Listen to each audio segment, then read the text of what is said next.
let's get on to the sequence of cutting. Before you would even give children scissors, you need to determine that they have a sufficient strength in their fingers and thumbs, hands and wrists to be able to manipulate those scissors. And we do this by getting them just to rip some paper. So when we're ripping paper, our helping hand holds the paper steady. Our dominant hand, the thumb is behind the piece of paper. Pointer and middle fingers are attached to the paper, and our ring finger and our pinky finger is not engaged. So we can tuck them in or we can leave them up here in the air, and we're going to pull our dominant hand towards us and twist our helping hand away to rip the paper. So it's rip. Some children, if you were giving them a ripping activity, would think, oh, I've ripped the piece of paper and now I can run off and do something else. But what we can encourage them to do is to rip as small a piece as they can, or to make like confetti. When we're ripping a really small piece of paper, we have to pinch it quite tightly to get any traction. So it's once again building up muscle strength in the hands. And of course, if you've made a big mess on the floor like I have with all your little rips of paper, that's an extended fine motor activity where they're using their pincer grip to pick up all those little slivers of paper, putting them into a container. Once again, could be crossing the midline action, and then those little snips of paper could be used for a collage activity or perhaps a mosaic activity at another time. So that's ripping. Once we've determined that children do have enough strength in their hands to be able to rip paper, the next stage is snipping. So here we are introducing scissors. So whichever type of scissors you feel is appropriate for the ability of the children in your group. So with snipping, there's no object to the cutting apart from opening the scissors, placing them on the paper or the card, and closing the scissors. Opening, place on the paper and close. One snip generally. So sometimes the piece of paper will snip off completely, and other times it will be a type of fringing. But once again, this is just practicing this open and closing technique with snipping. Following snipping, we have fringing. So here we have a strip of card. So this is starting to introduce children to cutting on a line, but only using one open and close of the scissor. So they're lining up, removing their scissor, lining on the straight line, closing the scissor, open, remove from the paper, put back, and fringe. So you could have this type of activity which doesn't really have any end product in mind, or you could make it a little bit more art and crafty by folding a piece of paper either once or twice or multiple times, and then having children fringe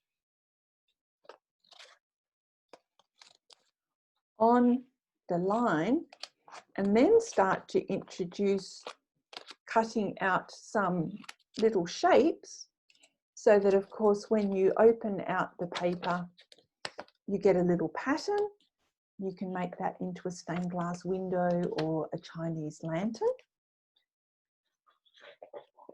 And taking it to the next step is perhaps using a commercial image. Here I would recommend that you cut out the outline of the lion, and the children are just going to be fringing the lion's mane. So this is a commercial product, but has a bit more of an end product in mind. Okay, so once they've perfected fringing, now we're going to move to opening and closing the scissors multiple times by cutting on straight lines.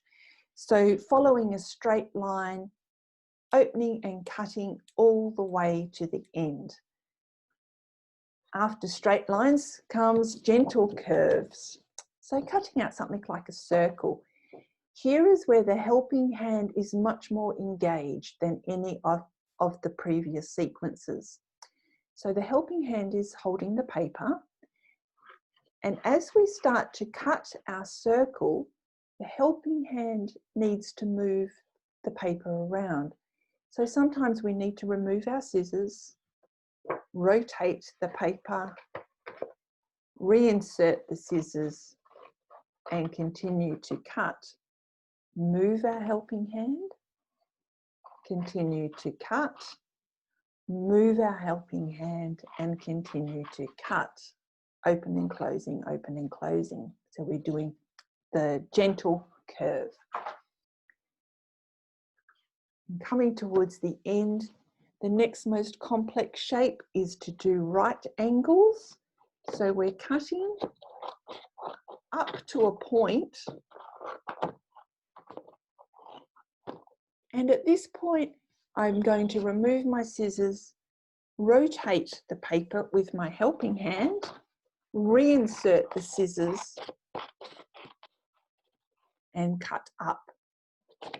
Remove the scissors, rotate the paper with my helping hand. So as you can see, I am always cutting away from myself. So you can actually have children draw their own shapes onto some brightly coloured card. I'd recommend using a thicker card rather than paper to begin with, because paper is quite floppy and much harder for the helping hand to manage, rather than something that's a little bit firmer. And once they've perfected, you might like to start to introduce cutting on straight lines with a picture. And then, of course, it can become a little jigsaw puzzle where they need to put the picture back together again. And then cutting out some complex shapes and starting to perhaps glue the picture back together again. So once again, you're going to be using some glue as well as scissors. Those commercial products were all out of this Scissor Skills by Melissa and Doug.